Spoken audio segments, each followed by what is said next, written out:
Research shows that we turn into grumpy old men at the young age of 52. In this show, we're going to share everything that annoys us on a daily basis. But how do you know when you become a grumpy old man? People start telling you you look good for your age.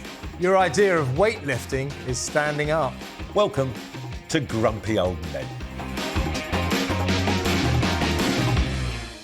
Regular listeners and viewers of this station will know that something recently happened to Mike, and he'd like to talk about it some more. Thank you very much indeed. The thing is that not many people know that I had my phone stolen. Really? Yes. I don't like to talk about it. I don't like to talk about it too much. I now sit on my show. I wrote a piece in the Daily Telegraph. I even got a letter. Excuse me. I got a letter from an MP apologising and saying, I hope you're okay, yeah. Did he send you a phone? No, he didn't, actually. He's probably got loads hanging around because he's been gifted. Probably, yeah. Gifted from Lord Ali. He wasn't, unfortunately, from the Labour Party, so he didn't have any free phones. But anyway, my problem with this is the police, right? The phone was stolen literally in front of the very eyes of a police officer who was driving a van, right? He said, have you just had your phone stolen? I went, yeah. He went, I'm so sorry. And I said, well, you're not as sorry as I am. He said, yeah, I know. He said, it's happening all the time. And I thought I was talking to somebody from the Samaritans. He was like, I'm really, really sorry. And he kept saying how sorry he was. And I'm like, well, that's fine. Do you not think you should go after him? And he went, well, I can't really do a U-turn here because there's a big curb in the way, which Sadiq Khan has, enforced. Because it's protecting the people on electric bikes. It's protecting people on electric bikes. Yeah. He said, do you know, I know you're probably not going to believe this, he said, but I actually had my own phone stolen just the other day while I was on patrol in uniform. And I went, what? And I went, you're a police officer, and somebody nicked your phone and you didn't get it back. No. This is the first whiff of end of days. It really is. And then I said, what do you think I should do then? He said, well, do you know what? He said, I know you're not probably going to like this because you haven't got a phone, but best thing to do is to report it online. And about 24 hours later, I got a very nice email from them saying, we're very sorry, but we've had to close the case. How long was this? 2 hours? This was 2 days after it happened. 2 days.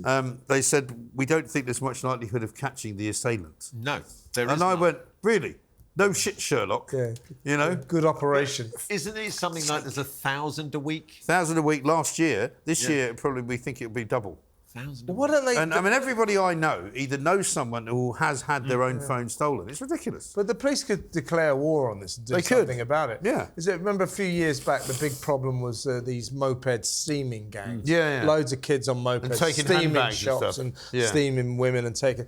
And the cops, some cops decided they would take these people on. Yeah. And these impressive coppers in a car chased a bunch of them. About 4 of them fell off their mopeds. And after that, the police said, we can't do this anymore because it's dangerous to the guys on the moped. We might hurt them. I mean, they might fall off. Exactly. Yeah. Which I think good. Really sad. Peter Blexley, a good friend of ours who appears on our programmes on a regular basis, a former Metropolitan Police detective, was talking to me about it, and he said, the problem is that in my day, we would have introduced some of these people to the pavement. Yes. In a quite bad way. So they slammed their heads on the pavement, they wouldn't do it again. But, that's not where we are. No, you can't do that anymore. I'm sorry to moan about the police. I know it's a hard job that they do, and I know that sometimes, they don't always have an opportunity. But on this particular occasion, I thought, what a joke. Now, literally joke. One way to avoid this, Mike, would be to connect your phone to your fitness tracker. So you can talk into your watch, which is something that Kev is very keen. Well, Kev's big on fitness, aren't you, Kev? Well, I'm not an unfit person, but fitness trackers, pedometers. You're unfit for office. I'm unfit for purpose. What are you saying, Kev? Yeah, I mean, these. You got one, right? Yes. I mean, what is the? Have you got a fitness tracker? Of course not. Of course not. What is the point of them? I don't get it. It's not that... To monitor your fitness. If people want to have these ridiculous contraptions that tell them how many steps they've made in a day, go right ahead. Just don't bore me with the information. I've only done 7,000, so I had to go out at 4 o'clock in the afternoon to get another 2,000 steps in. Do you know there's a guy, right? He's the boss of the BBC, a very important job, the Director General. He lived in somewhere flash like Beaconsfield, one of those commuter areas. Lovely part of the world. He was found wandering around Beaconsfield once at 2 in the morning. And I think it was the police pulled him up or something and said, what are you doing walking around Beaconsfield at 2 in the morning? And he said, well, I'd only done 6,000 steps and I need to get 4,000 more in. Normally that would be a massive story in one of the Sunday papers. Well, nobody would believe it. It did kind of make the Especially papers. if you tripped over your dog or something. Right. Ron Davis, the Welsh secretary during the Blair years, who was discovered on Clapham Common walking Didn't he around. trip over a dog and fall into somebody? He did. He fell into somebody and unfortunately landed with his mouth around his... wasn't his fault. That can maybe it's a dog treat. My wife said to me, she's got one of these damn things. She goes on about it all the time. She's quite fit, your wife. She was boasting the other day. She had 21 ,000 steps. That's ridiculous. What does that even mean? That's ridiculous. Yeah, but anyway, so my wife says to me the other day, she goes, yeah, I've done 10,000 steps today. So I was thinking, how many steps have I done? I was doing a bit of keyboard work. It'll tell you on your phone. I worked out how many steps I'd probably done. About 10.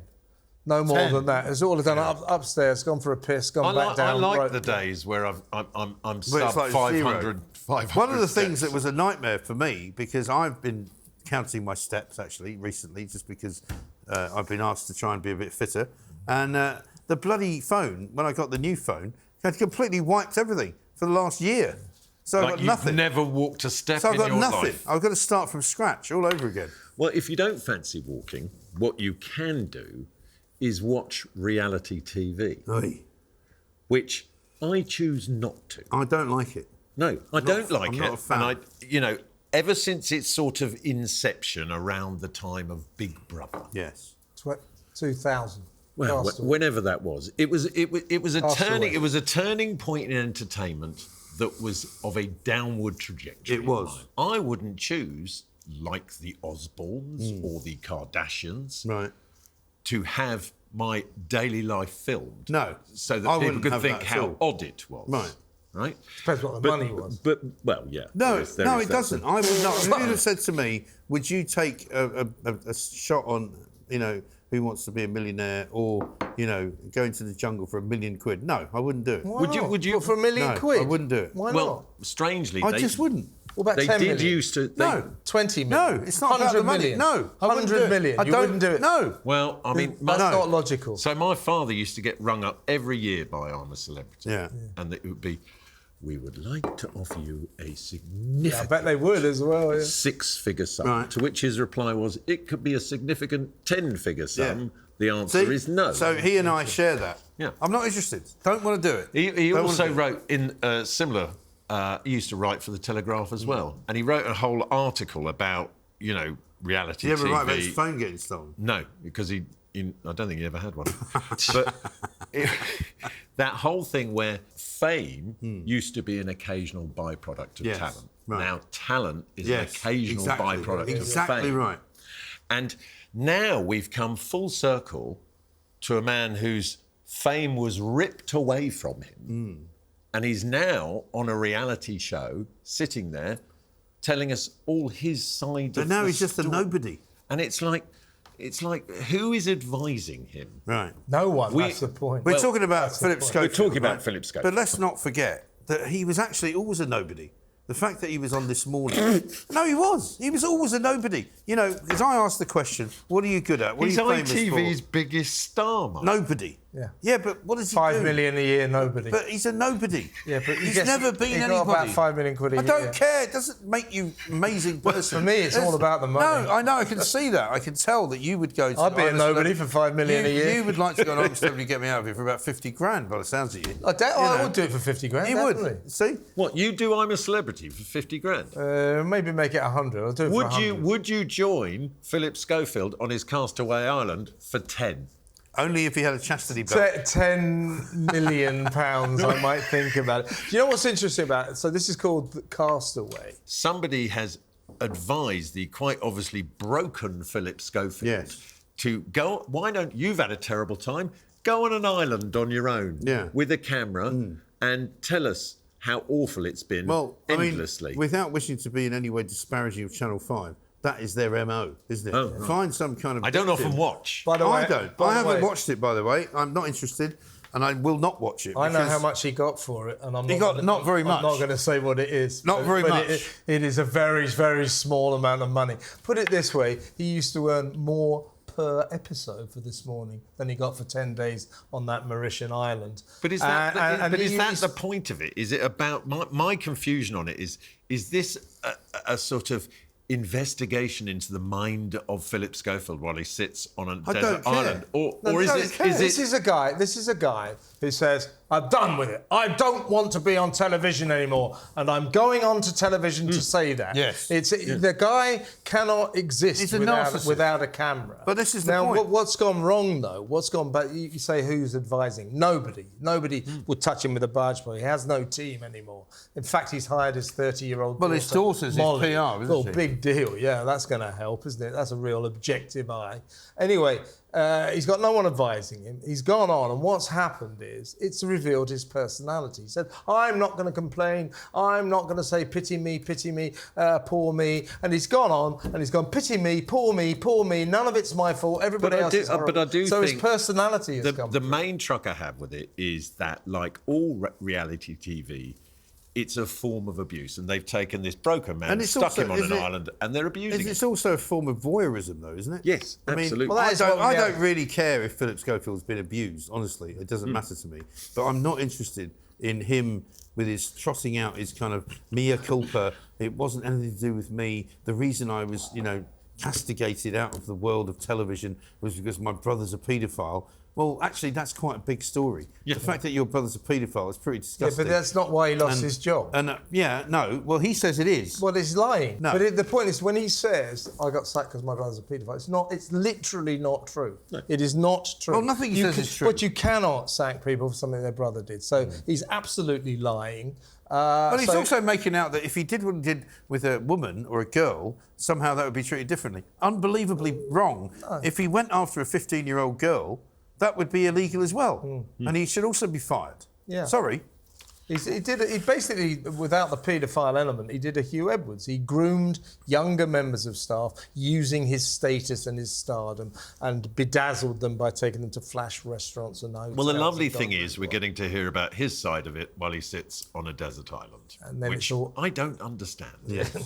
But moving on, I mean, it's an interesting segue from a man moaning on an island. And now for something completely different. Now for something completely different. Mike's upset about train announcements. The next train leaving Manchester Piccadilly will be arriving in London on time. However, and this is what I had to put up with, right? I went to Manchester for the weekend, unusually for me, don't go there very often, to see my son who's at uni there. I came back on the train on Sunday morning, and I kid you not, at the end of it, my ears were bleeding. You know when you're on a plane and they've got one of those, flashy sort of, pilots who like welcome aboard. I just want to tell you, my name is Chris, and I'm going to be piloting the plane all the way across from, New York City over Newfoundland. We're going to be taking a route, and I'm like, no, don't tell me that. This guy, who was he called himself the train captain. Wow. The captain. Ship. Wow. And they actually do say. Was it raining? Is that where he got confused? I don't know. But they say things like, we will shortly be arriving at, Crewe. No, you won't be shortly arriving at Crewe.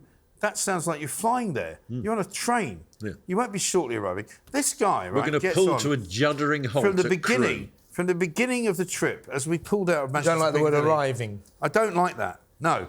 And he said, unfortunately, if you have a ticket that does not say you can travel on any train, we will be asking you to leave the train at Stockport for no charge. So please ensure that if you have a northern-only ticket or a Welsh train-only ticket, and I'm like, that's fine. Is that a northern-only ticket means that if you are trains, from the north, well, no, you get a northern-only ticket? I mean, you should. I mean, I would prefer that. I would like there to be, I stayed in standard premium, right? I would like there to be a train carriage for southerners. So that, if you do go up north, you can get in a train with no northerners in it, right?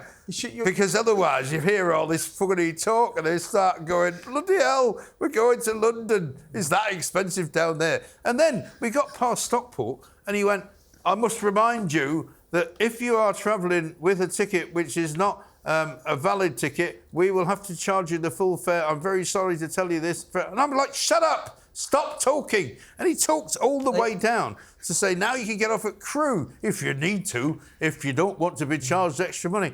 And then the next announcement was, we're opening the buffet car, but I'm afraid due to an issue with the coffee machine, we won't be able to serve any hot drinks, but you can have hot food and cold drinks. I'm going, I don't care. Just leave me alone.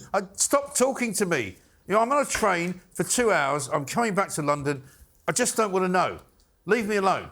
That's my problem. Well, it's like if you're on a transatlantic flight and you're trying to get the third movie in. Yes. Or sleep. And he's talking. He keeps interrupting. Yeah. We're just flying into the worst one. Yeah, the worst one. I've done it. They've done it in Europe as well. If you look to your right, you can see the Alps. Yeah. Well, if I happen to have a window seat, I can see the bloody Alps, but I haven't got a window seat, so now I can't see the bloody Alps, actually. Well, what you're doing is encouraging the person with bad breath next to me to lean over me and look out the window. Do you mind if I look at the Alps? If you look at the Alps, you can see the face of Jesus in the Alps was a picture that somebody took from an aeroplane, and it's the biggest selling photograph that the Mirror Group ever had. So it made more money than any other. Some guy just took a picture and it looked like... We don't get much of that anymore. Do you remember, Mike? There was a big Fleet Street favourite. Yeah. The face of Jesus. I don't remember that in a piece of toast. I remember the Sun. No, just the subject. I remember face the Sun. Of Jesus. No, I remember the Sun. I remember the Sun doing the face of Jesus in a chapati. Well, that's what I'm saying. That's what I'm saying. No, the face of Jesus is the theme. You see it everywhere in a piece of toast and a chapati, and the original was in the Alps. We'll be pulling into Crewe where you will see the face of Jesus. Yeah. Please make sure. Vomit on the platform. Make sure that you have the correct ticket to proceed to London. Otherwise, so right. we'll have to issue you with a new ticket. They go on for shut hours. up! They go on for hours, don't they? Hours. Just shut up. Look, Mike, we should be grateful that we're allowed on trains. Why? Well, because it wasn't so long ago we weren't allowed out of the house, and That's you're true. a little upset about the COVID inquiry. I love your links. Very clever, by the way. Brilliant, absolutely brilliant. Yeah, from trains to the COVID inquiry. No, look, the COVID inquiry. Do you know how much it costs every day? £300,000. Every single day. They say this, £300,000. But how? Because they got about 128 staff. They got about 128 staff. They got teams of 20 lawyers for each person who appears. It's an absolute waste of money. In fact, I mean, this is really a rant against all inquiries, because all they are is a way for politicians to kick the can down the road. Tony Blair, I'm in the shit because everybody thinks I started a war in the Middle East. He did. Well, that's because you did. But if you head up one, isn't it quite a good way of getting a gong as well? Well, it's a good way of getting lots of money. Yeah. They've nearly always already got a gong. It's the great and the good. It's a lord or a sir or a lady or a baronet. Then get a garter or something. Yeah. Well, but they're always already. Can you imagine if they gave it to Kev and said, "Look, we're going to launch a COVID inquiry, right? But Kevin O'Sullivan is going to be in charge of it." Yeah. Right? Well, it would, right, come on, you lot. It would have a different flavour to it. Shut up, you lot. I think Kev would get it sponsored as well. Yeah, I would get it, yeah. Absolutely. I'm going to save some government money. I'm having it sponsored by Aldi. But anyway, all Strepsils. All inquiries are a waste of time, because by the time they come to their conclusion, nobody cares anymore. Right. The Chiltern inquiry into Iraq and Tony Blair, I think, took 13 years. 13 years. I know. Unlucky Nightmare. for some. And also, by the time the conclusion comes up, nobody cares. And the conclusion's always.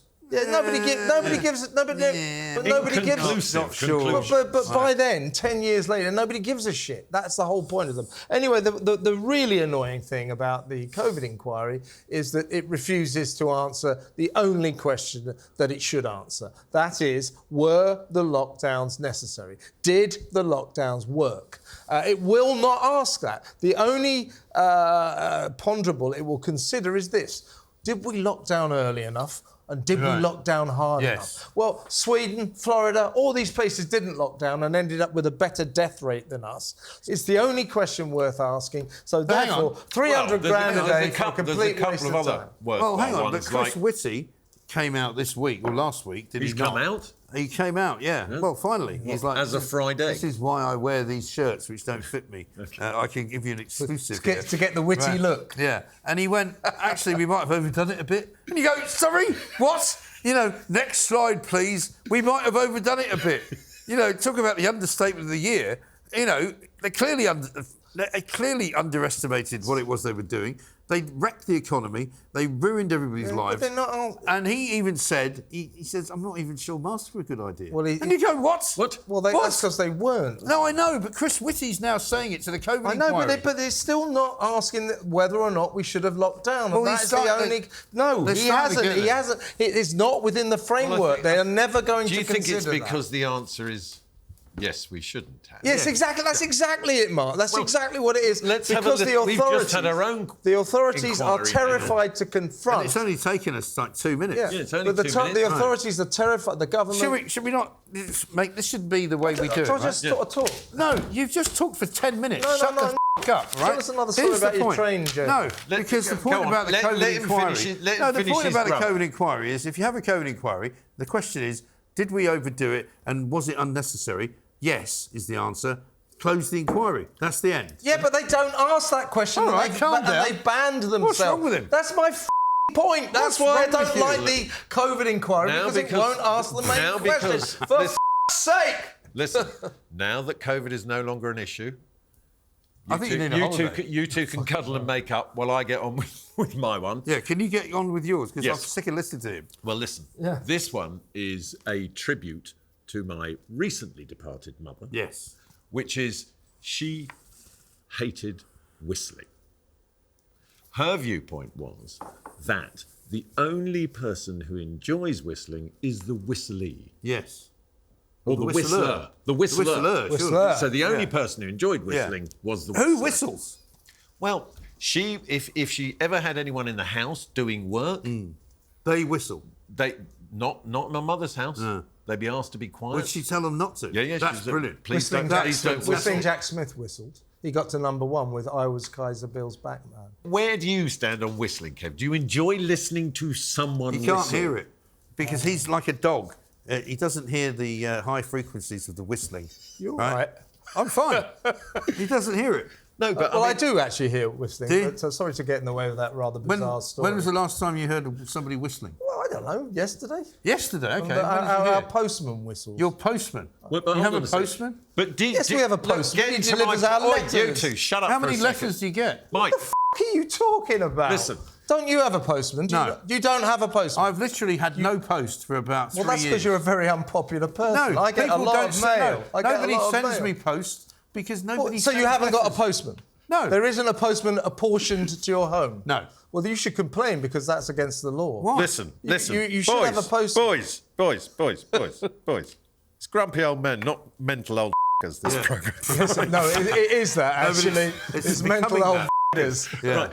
Going back to my question, Yes. Kev, do you like listening to someone else whistle? Let's get to cut to the chase. You're right. Your mother was right in her wisdom. It is a very annoying thing. Those guys that whistle all the time, constant whistlers. Have you noticed? They never have a tune. Do No, they? no. Just like random notes. It's like a tick. Do we agree though? Do you find whistling annoying? I don't find it annoying, but I don't particularly like it. Yeah.